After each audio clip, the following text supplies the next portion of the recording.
Good morning and happy Friday. Welcome to Mindful Mornings with Minnass. That is me, your Chief Wellness Officer. We've made it through the week. Thank you to all of you who's been here with me Monday, Tuesday, Wednesday, Thursday, Friday. And for those of you that are here now, and for those that you catch the replay, I really appreciate you. So let's have a minute of church time. Oh no, what is she talking about? Talking about announcements. So this is just a reminder that on December 17th at 11 a.m. Central Time is my winter solstice oneness meditation. The link is in my bio because this is used on Instagram, but I'll put the link down here in this program and the show notes. We are stepping into the darkness, just like a bear goes to hibernate and a butterfly goes into the cocoon. There is a healing, evolving, renewing, transformative aspect of stepping into the dark. And so let us step into this time of the year where we greet the dark, we embrace the dark, and we allow the dark to do its work in us and through us, grounded in knowing that the time of the light is upon us as well.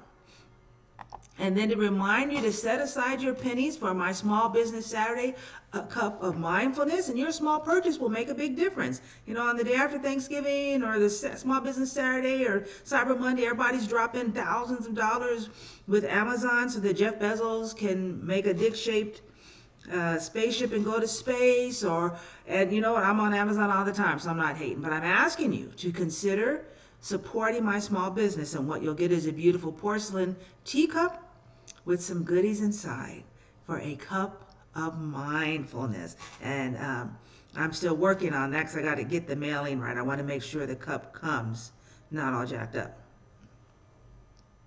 or broken, because it is porcelain.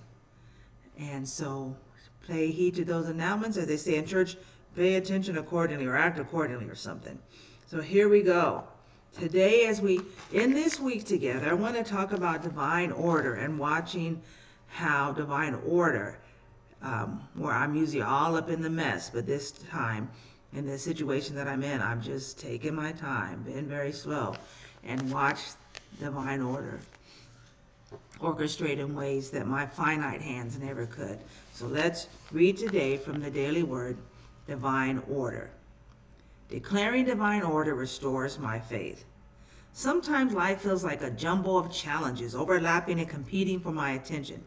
At these times, my human efforts seem no match for all that I face. I may not even know where to start.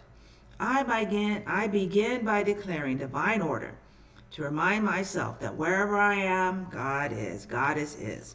I do this not to make something happen, but rather to recognize the perfection to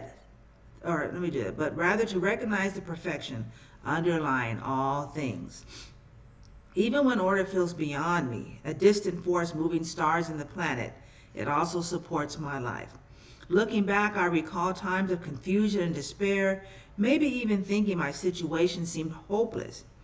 Yet it was always resolved, often in surprising ways. I remember those past experiences as I gratefully affirm divine order now. And it ends with this famous song, this famous verse from Ecclesiastes. For everything there is a season and a time for every matter under heaven. And I just want to say, I talk about my Minnass wellness business, which has had so many iterations starting in 2018 officially. And it was actually called My Heart's Desires Ministry, which was my initial business, started in 2009. And so here I am 13 years later, but ready to step into my greater yet to be. All of it has been divine order. And I'm grateful for every twist and turn and straight way as well. So yes, I claim divine order. I surrender to divine order, and I invite in divine order. Let those be our mantras today and this weekend. Happy Friday. Love.